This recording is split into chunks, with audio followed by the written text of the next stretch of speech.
Yeah, she's got yeah. Look at her hands. You have the nails ready to do this.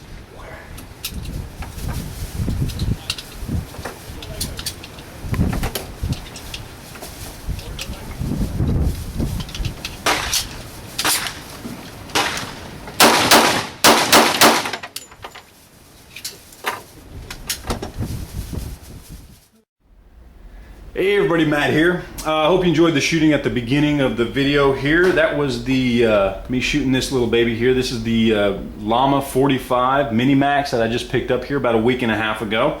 I will go over the results of me taking it out to the range here in just a little bit and give you some information on that. But for this review, let's go ahead and start out with the specs. I'm not going to do too much on everything about this gun because it is a 1911.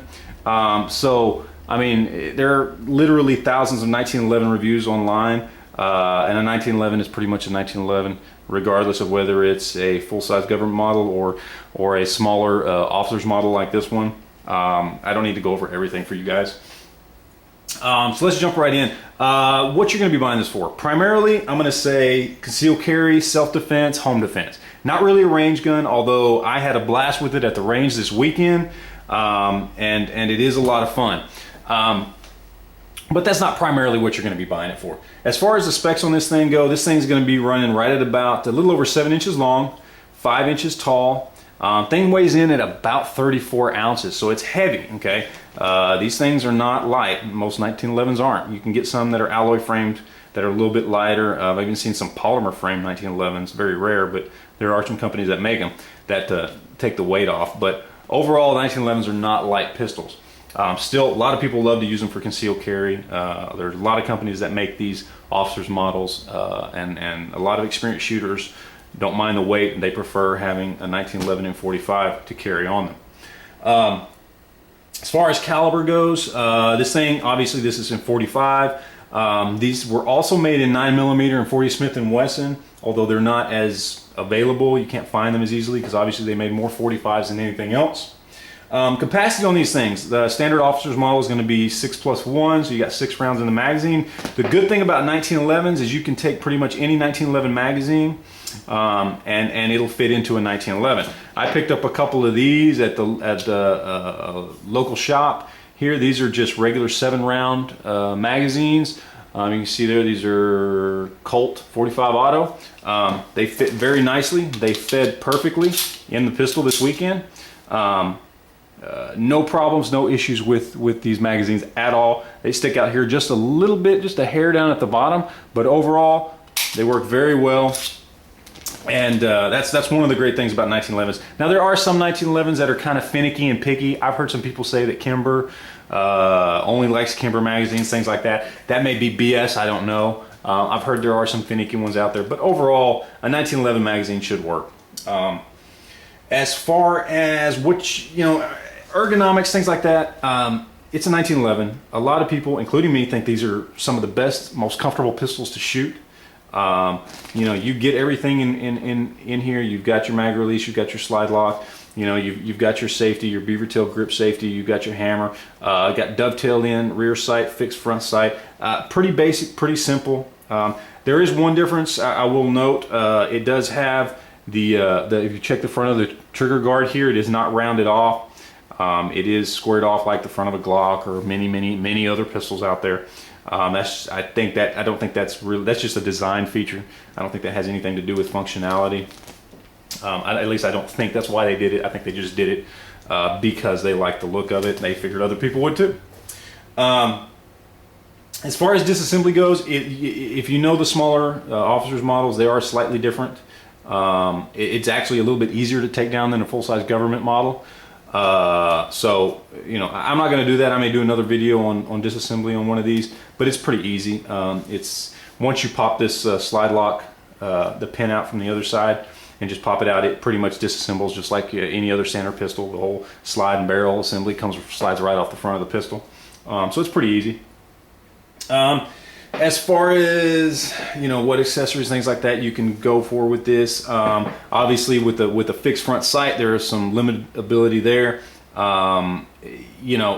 It's a 1911. I haven't checked in completely on what may or may not work with certain 1911s. Obviously, some 1911s just don't like certain other accessories or other parts. As far as I know, this one should accept just about anything that is manufactured for an officer's model 1911. Like I said, short of replacing a front sight because it's fixed. As far as durability, reliability, things like that. Okay, I put 250 rounds through this weekend. What you saw at the beginning was, I think, me going through about 5 mags, I believe 4 or 5 mags. So not much, but I wasn't gonna sit there and show you the whole trip out there. I took 5 boxes of ammo out there and went through all of them. The thing worked flawlessly. I did not have one failure to feed or failure to eject, nothing at all. It worked like a champ. I was very, very pleased with it. I had no issues whatsoever. You know, I did have some issues with accuracy because of wind. It was a very windy day. I had wind blowing straight at me, and most of you guys know with a 45 coming out of a 3 3/4 inch barrel, directly in the wind, you know, outside 20 yards, I was hitting dirt, basically. The bullets were just dropping. And there's really nothing you can do about that. I may do another video when I get a little bit better chance to shoot on a day that's not so windy and come back with an accuracy report.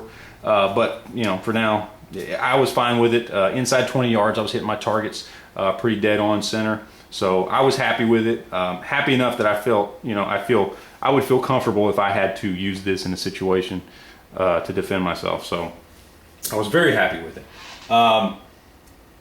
You know, and to go along with that, as I've said before, I mentioned it briefly, my first pistol ever was an 80s model Llama 1911 full-size government issue model.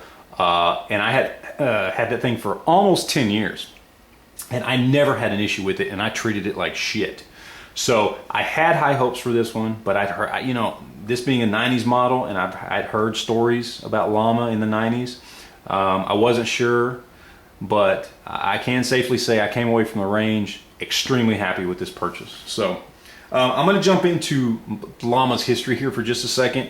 Llama is a is a company that was started in Spain in 1904. Now they went under another name. I don't remember what that was. I'm sure you can look that up online.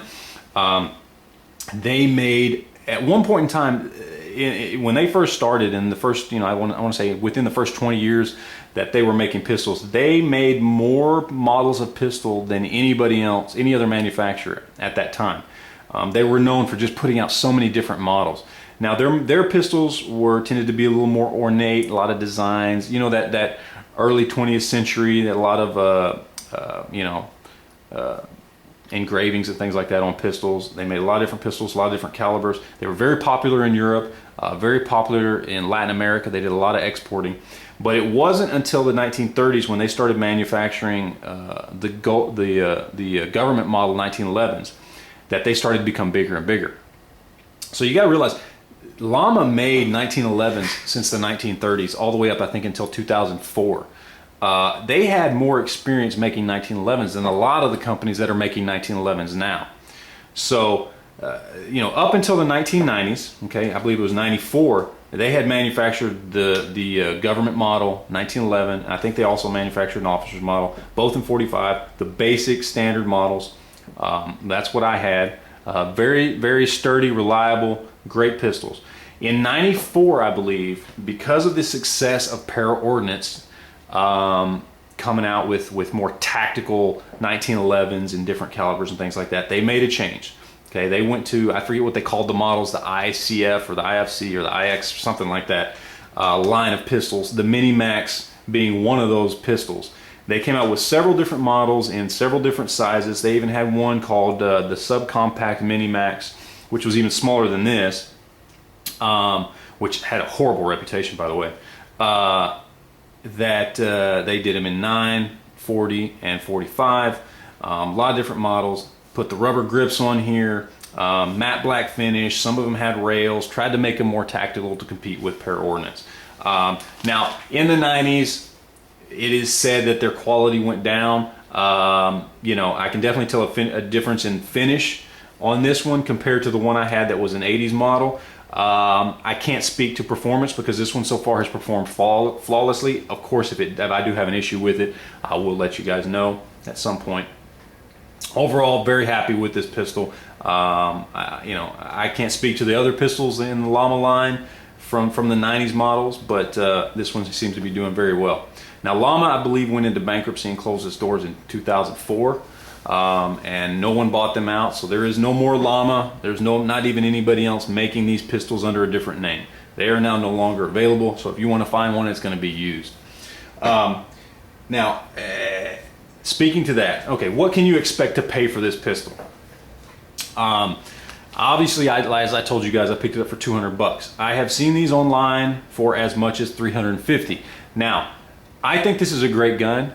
I'm not afraid of the Llama name. I've had good experience with it so far, but I don't think it's worth $350. Not because I don't think it's a good gun, I just don't think it's worth that much money. You know, it doesn't have the fit and finish of a Kimber or a Colt or, you know, a Springfield or something like that. It's just not a $350 gun. Not that I don't think it's every bit as good, you know, function-wise as something that's $300, $400, $500. I just think, you know, it's just not worth it. It's just not that much. It's not that much of a gun. You know what I mean? It didn't have that much put into it. So if you see one online selling for $300, $350, look for something cheaper because they are out there. I've heard people getting them as cheap as 150 bucks. I would say your average price to look for is going to be between $200 to $275. I think at that price, it's a good buy. It's a good deal. You're getting your money's worth. You're going to get a good little pistol that you can take to the range, something you can put by the bed, something you can even carry. As you can see here, I went and picked up a Blade Tech holster. Picked this up last week to fit it. Snaps in good. They sell these on cheaper than dirt. I think it was 20 bucks, $19.99. Great little holster. I think Tim's got one of these. And I plan on carrying this gun. Now that I've taken it to the range, I feel comfortable with it. I feel like it will not fail on me. I will be carrying this occasionally. So I got a holster for it. So that's how much I think of it. You know, I think enough of this little pistol to carry it for concealed carry. So that's about it. I'm gonna get out of here. I appreciate you guys watching. Any questions, comments, anything like that, you know, let me know. That's what the YouTube thing's all about. Go back and forth, hear from each other. Once again, hope you enjoyed it, and we'll talk to you later. Thanks.